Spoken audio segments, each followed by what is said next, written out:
En esta segunda clase o cápsula voy a retomar lo que estábamos planteando en la anterior, la fiscalización. A ver, es fundamental la fiscalización, la eficiencia en la fiscalización. ¿Por qué? Porque ya hay suficientes muestras, suficientes casos donde ha quedado absolutamente claro y palmario que no existe una cultura de cuidado de los fondos públicos. Y es por eso entonces que la Contraloría General de la República está dotada de facultades que están en la Constitución Política, en su ley orgánica, y lo mismo pasa con el Servicio de Impuestos Internos. Y en materia de recaudación fiscal, pero asociada a los procesos de importación y exportación, es igualmente significativa la labor que cumple el servicio de aduanas, puertos y aeropuertos principalmente. Ahora, desde el punto de vista del quehacer, ustedes saben, y este es un tema que es profundo, que obviamente esta cláusula, esta clase introductoria no lo va a resolver, pero ustedes saben que en nuestro país rige el principio de la subsidiariedad del Estado.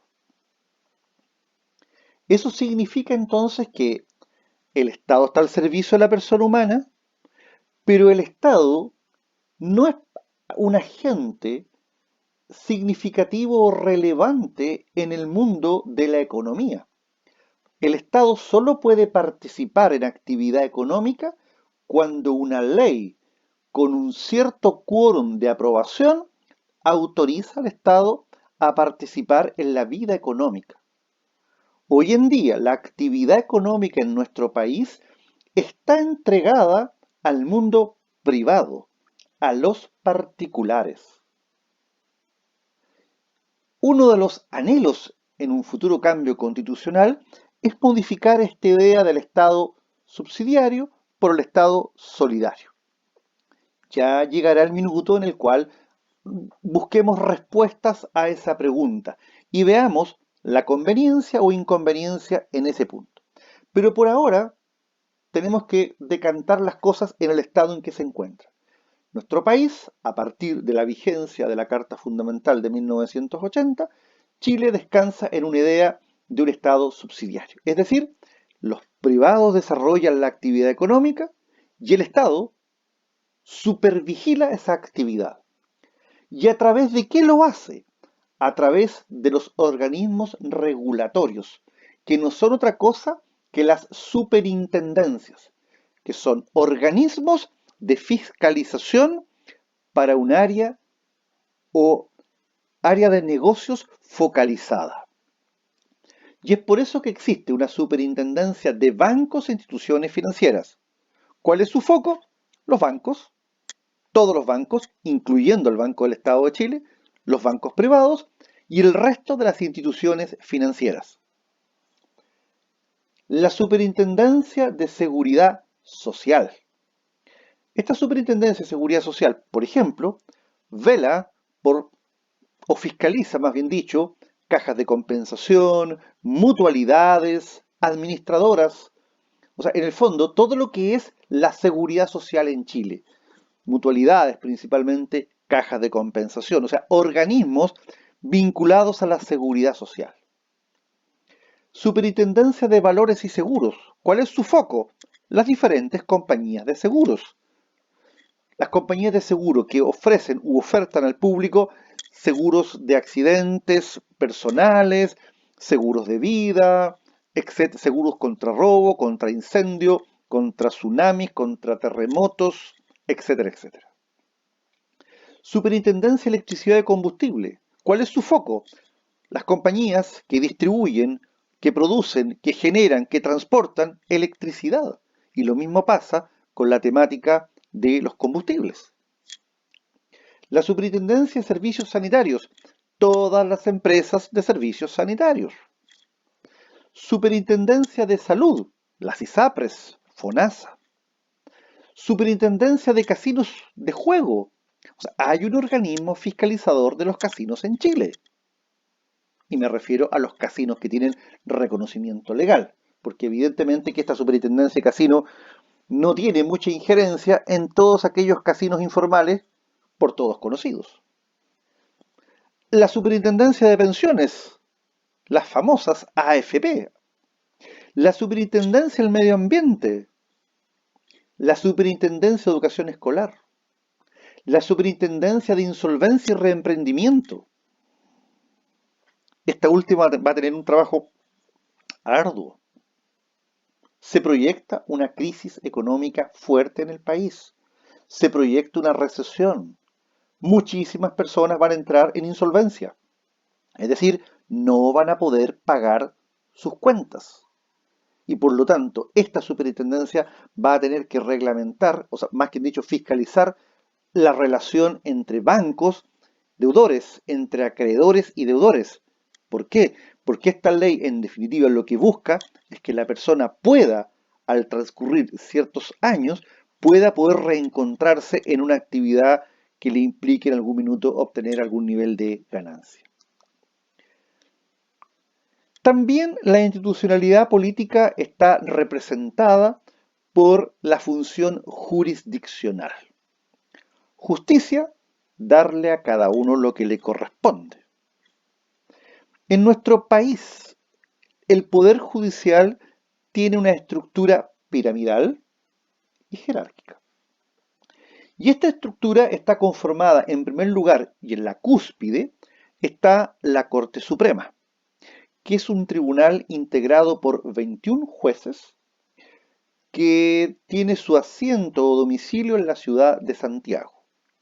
Y ellos tienen competencia para todo el territorio nacional.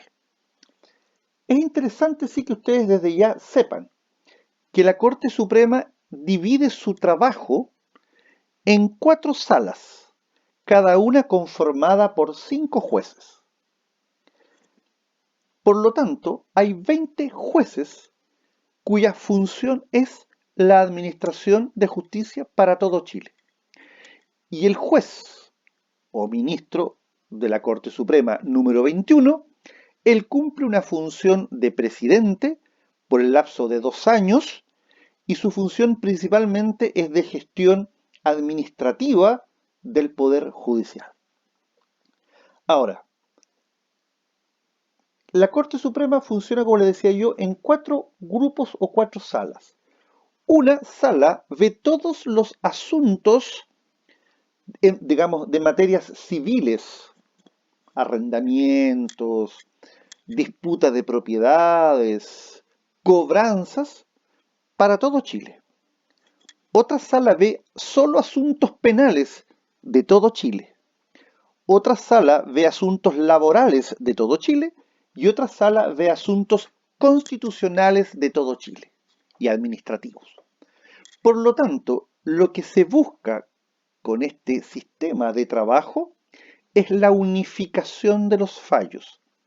Es decir, que ya sea que el caso se presente en Arica o se presente en Punta Arenas, si va a llegar a la Corte Suprema, la decisión que se espera sea a partir de hechos similares, obviamente, la decisión jurídica sea lo más coherente posible. Bajo la Corte Suprema están las Cortes de Apelaciones, que son solo 17 en el país. Están presentes en Arica, en Iquique, en Antofagasta, en Copiapó, en La Serena, en Valparaíso, en Santiago, en San Miguel, en Rancagua, en Talca, en Chillán, en Concepción, en Temuco, en Valdivia, Puerto Montt, Coyhaique y Punta Arenas. ¿Cuál es la misión de las Cortes de Apelaciones? Simplemente es ser una especie de cámara revisora de lo que resuelven los tribunales que están en la base. ¿Por qué? Porque uno de los pilares de un debido y justo proceso es que la decisión del juez pueda ser revisada por su superior. Entonces, la función de las Cortes es revisar las decisiones de los tribunales de primera instancia.